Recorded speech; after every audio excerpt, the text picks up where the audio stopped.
Oke, kembali lagi di kebutuhan dasar manusia. Untuk materi ini ada submateri pemenuhan kebutuhan oksigenasi. And then, learning outcome, mahasiswa menjelaskan pengertian oksigenasi, yang kemudian menjelaskan sistem tubuh yang berperan dalam kebutuhan oksigenasi, dan yang seterusnya,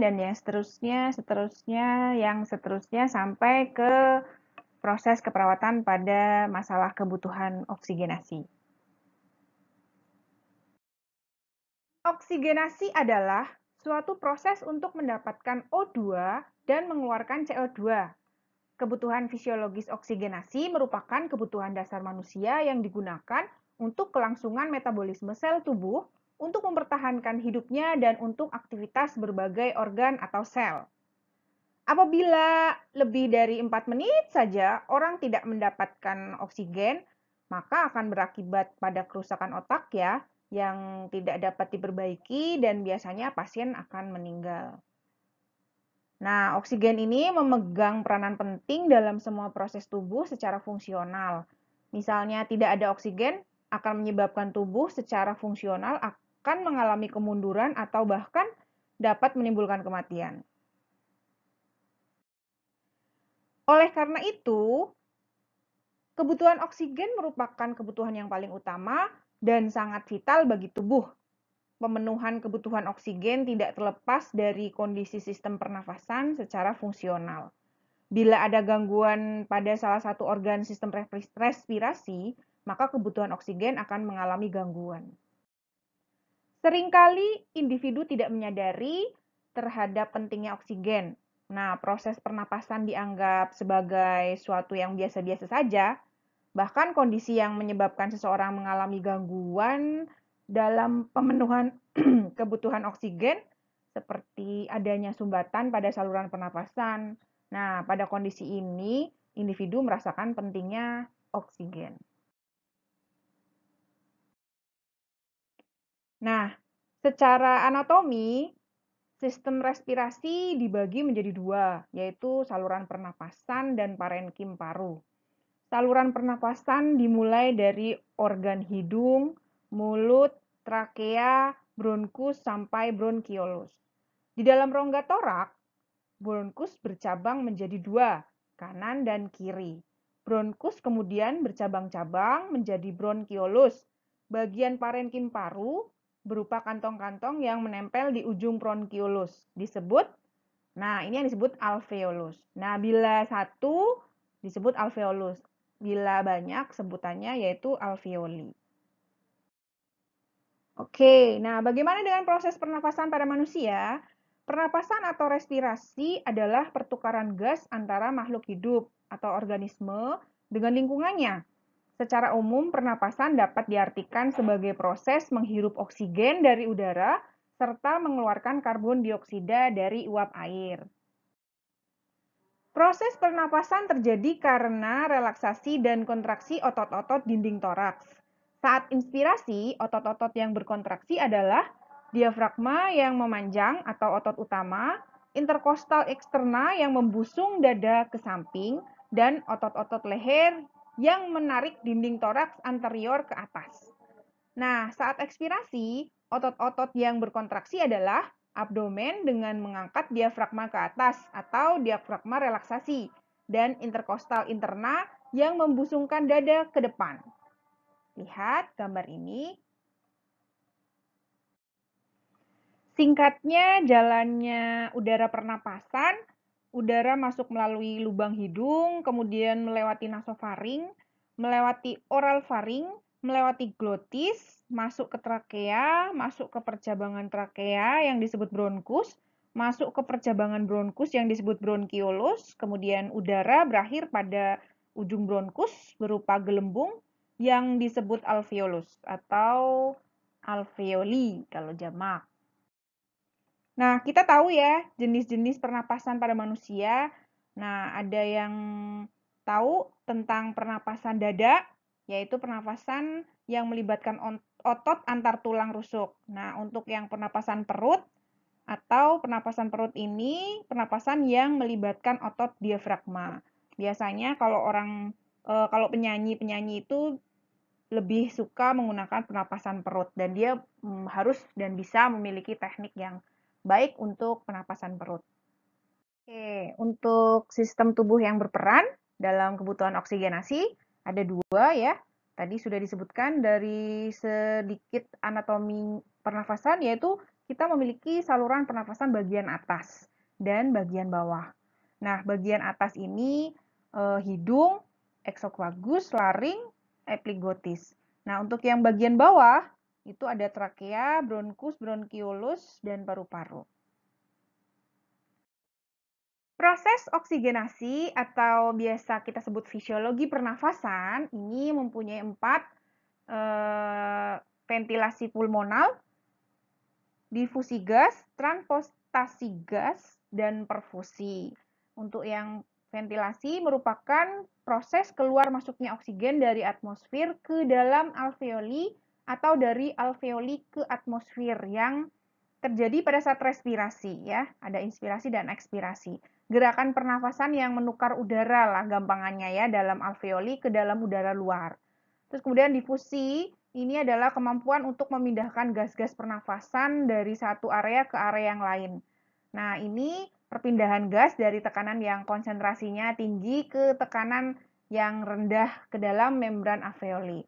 Sehingga tidak hanya bernafas atau menghirup udara itu tidak hanya membusungkan dada atau mengembungkan dada dan mengempiskan dada aja yang bisa membuat udara masuk, tetapi bahkan lebih ke konsentrasi atmosfer yang tinggi ke rendah. Jadi atmosfer yang lebih tinggi akan mengalir udara ke tekanan yang lebih rendah, seperti itu. Nah, untuk yang transportasi, kita bisa tahu yaitu proses pendistribusian O2 kapiler ke jaringan tubuh dan CO2 jaringan tubuh ke kapiler. Untuk yang perfusi, di mana darah rendah O2 mengalir ke paru-paru dan mengalami reoksigenasi di dalam pembuluh kapiler paru dan menuju ke organ atau jaringan.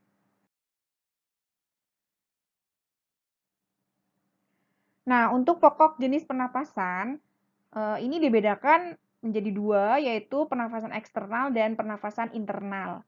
Dalam eksternal ini merupakan proses masuknya O2 dan keluarnya CO2 dari tubuh. Nah, sering disebut sebagai pernapasan yang biasa. Proses pernapasan ini dimulai dari masuknya oksigen melalui hidung dan mulut pada waktu bernafas. Nah, kemudian oksigen masuk melalui trakea dan pipa bronkial ke alveoli. Lalu oksigen akan menembus membran yang akan diikat oleh hemoglobin sel darah merah dan dibawa ke jantung. Setelah itu, sel darah merah dipompa oleh arteri ke seluruh tubuh. Nah, kemudian meninggalkan paru dengan tekanan oksigen 100 mmHg.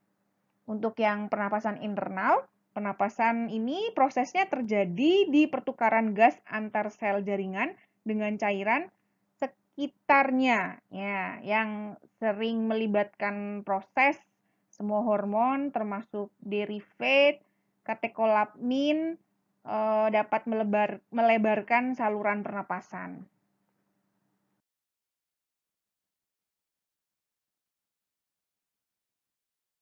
Untuk yang tadi tambahannya yang untuk volume pernapasan ada volume tidal, volume cadangan inspirasi, terus kemudian volume cadangan ekspirasi, terus kemudian ada volume residu. Nah, teman-teman silahkan aktif di forum diskusi apa definisi dan fungsi-fungsi tersebut yang tadi saya sebutkan di volume pernafasan. Tulis ya di forum diskusi.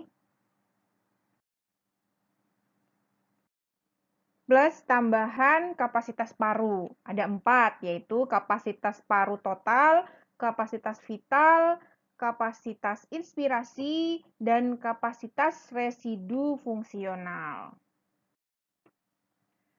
Faktor yang mempengaruhi kebutuhan oksigen. Ada 5 dari referensi yang saya ambil. Teman-teman bisa mendefinisikan satu persatu di forum diskusi dari kelima poin-poin ini, yaitu lingkungan, latihan, emosi, gaya hidup, dan status kesehatan. Ditunggu ya forumnya yang aktif. Nah, ini banyak pertanyaan yang biasa teman-teman tanyakan kepada para guru dan dosen, bagaimana sih mekanisme batuk atau mekanisme bersin itu? Nah, ini bertujuan, ini ada refleksnya, ada tujuannya tentunya untuk mengeluarkan udara secepat mungkin agar sistem pernafasan tetap bersih ya. Kemudian refleks ini akan terpacu bila ada substansi iritan yang masuk ke saluran nafas.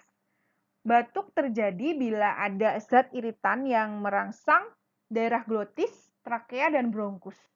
Zat iritan akan memacu reseptor di saluran nafas tersebut. Nah, bagaimana mekanismenya?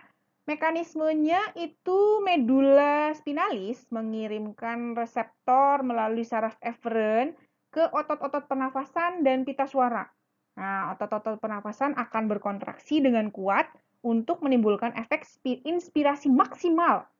Nah, setelah inspirasi maksimal itu, pita suara akan menutup. Oke, kondisi ini menyebabkan peningkatan tekanan intratorakal, ya. Tekanan intratorakal ini semakin meningkat karena diafragma sedikit melemas. Nah, sehingga mengurangi sedikit volume kafum toraks. Nah, kemudian pita suara kemudian dibuka secara tiba-tiba sehingga udara otomatis keluar dari kafum toraks dengan kecepatan sampai 70 mil per jam. Ah, kan keren. Sampai cepet banget kan itu udah kayak kalau kita naik motor 70 itu udah banter banget, udah cepet banget. Makanya bayangin kalau misalnya kita lagi bersin terus kemudian tapi jangan itu ya, jangan dipraktekin ya. Pada saat kita bersin terus kemudian ditutup itu hidung. Aduh, itu bisa pecah itu pembuluh darah ya. Nah, itu jangan dipraktekin.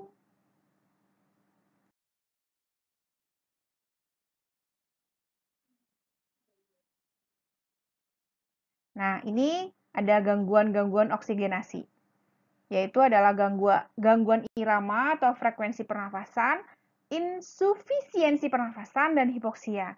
Teman-teman, minta tolong ditulis juga di masing-masing ini, dan sebetulnya banyak banget tentang gangguan oksigenasi juga atau penyakit yang menyertai. Tolong aktif di forum diskusi untuk memberikan responnya ya.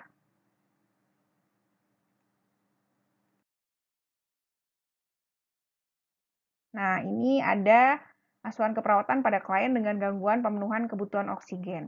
Nanti akan coba ditambahkan di slide atau PDF selanjutnya untuk pemberian kasus untuk semuanya dikerjakan. Yaitu ada pengkajian, diagnosa, intervensi, implementasi, evaluasi. Terima kasih. Demikian slide diskusi dari saya. Semoga bermanfaat. Silahkan dikerjakan assignment-nya dan aktif di forum diskusi. Sampai jumpa lagi di pertemuan selanjutnya. Kurang lebihnya mohon maaf. Salam!